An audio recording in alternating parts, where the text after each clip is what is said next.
Hello students, welcome back to my channel. I hope you all are doing well.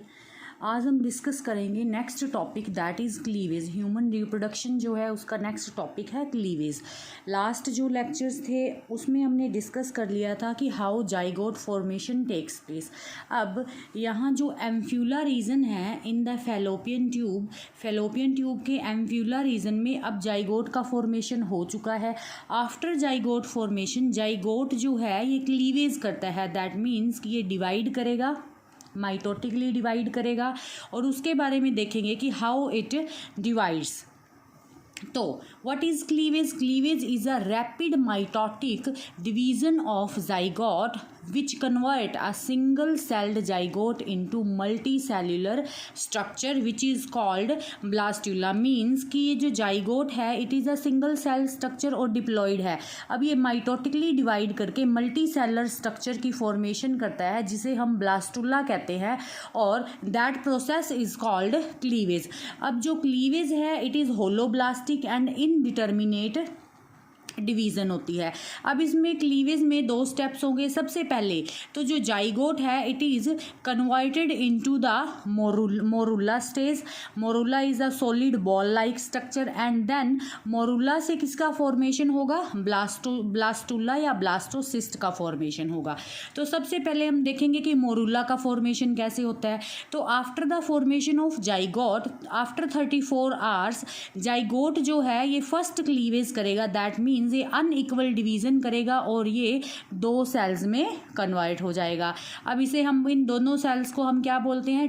इसे या तो बोलते हैं टू सेल्ड स्टेज या हम इसे बोलेंगे ब्लास्टोमियर्स।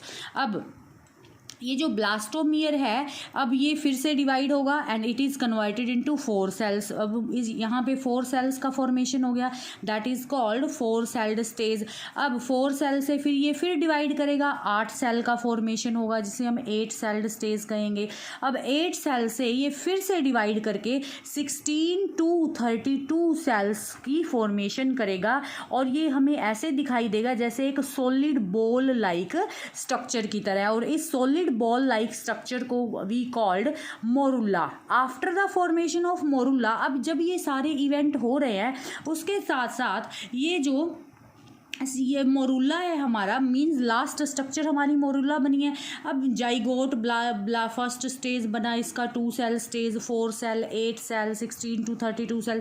ये साथ साथ फैलोपियन ट्यूब से मूव होता हुआ नीचे की तरफ यूट्रस तक भी आ रहा है। क्लियर इतनी चीज़? अब ये मोरुला जो है ये कहाँ पहुँच चुका है? यहाँ यूट्रस तक पहुँच चुका है। अब after the formation of morula blastula का फॉर्मेशन होगा या हम इसे बोलते हैं ब्लास्टोसिस्ट। अब ब्लास्टुला जो है वो कैसे बनेगा? अब देखो मोरुला जो है ये अगेन इसमें क्या होगा? चेंजेस आएंगे। चेंजेस आने में अब चेंजेस किस तरह से आएंगे? अब इसके बाहर एक लेयर सेल्स की बन जाएगी, ठीक है। इन मीन्स कि अब इनकी सेल्स अरेंज होंगी एक तरह से, ठीक है। ये अब बाहर एक लेयर बन गई, ग्रीन कलर की स्ट्रक्चर दिखाई दे रही है सेल्स की आपको। दिस इज द ट्रोफोब्लास्ट, इसे हम बोलेंगे ट्रोफोब्लास्ट। और आपको अंदर ब्लैक कलर की बहुत सारी सेल्स दिखाई दे रही हैं, इसे हम बोलते हैं एम्ब्रियोनल नोब या फिर बोलेंगे इनर सेल मास। और बीच में ये खाली कैविटी रह जाएगी एंड दैट खाली cavity is called blastocoel. Clear है? अब जिस साइड ये इनर सेल मास ट्रोफोब्लास्ट के साथ अटैच्ड है उस साइड को हम बोलेंगे एनिमल पोल और उसके अपोजिट साइड एनिमल पोल या एम्ब्रियोनिक पोल बोलते हैं और उसके अपोजिट साइड को हम बोलेंगे एब एम्ब्रियोनिक पोल। क्लियर इतनी चीज़? अब जब मोरुला स्टेज थी, मोरुला स्टेज तक किसी भी सेल का फेट जो था that was not decided.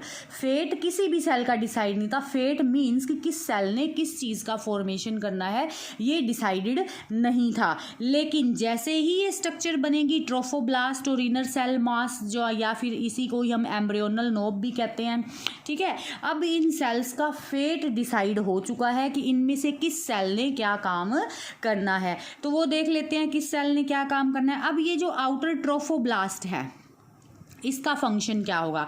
Trophoblast का काम है न्यूट्रिशन प्रोवाइड करना, किसको? एम्ब्रियो को। अब देखो एम्ब्रियो कहाँ से बनेगा? ये जो इनर सेल मास है ना, दिस इनर सेल मास, ये जो बहुत सारी अंदर की सेल्स हैं ये एम्ब्रियो का डेवलपमेंट करेंगी।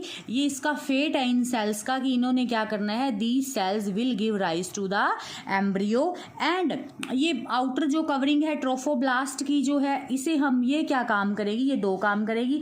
पहला तो ये जो इनर सेल मास जब एम्ब्रियो में कन्वर्ट होगा तो इस डेवलपिंग एम्ब्रियो को ये न्यूट्रिशन प्रोवाइड करवाएगी। दूसरा, इम्प्लांटेशन में जब ये यहाँ पे आ चुका है तो अब इसको यूट्रस की वॉल के साथ अटैच भी तो होना है, दैट इज कॉल्ड इम्प्लांटेशन। तो ये और क्या करेंगी, ट्रोफोब्लास्ट जो है यूट्रस की वॉल के साथ इस एम्ब्रियो को इम्प्लांटेशन में हेल्प करेगी और ये रिस्पॉन्सिबल होगी for the extra embryonic membranes. Extra embryonic membranes formation means amnion, chorion, chorion, placenta, इन सब चीज़ों में ये हेल्प करती है। और ये जो ट्रोफोब्लास्ट की cells toward the inner cell mass है, ये जो इनर सेल मास है इसके टुवार्ड ये वाली जो सेल्स आपको दिखाई दे रही हैं, इन सेल्स को हम एक नेम देते हैं जिसे बोलते हैं cells of Roberts, RAUBER, cells of Roberts. Clear इतनी चीज़? तो ये था कि हमारा अब क्या बन चुका है, ब्लास्टुला फॉर्मेशन हो चुका है। अब ब्लास्टुला जो है, अब इसका नेक्स्ट जो स्टेप होगा that is the implantation. Implantation जो है we will discuss in the next lecture.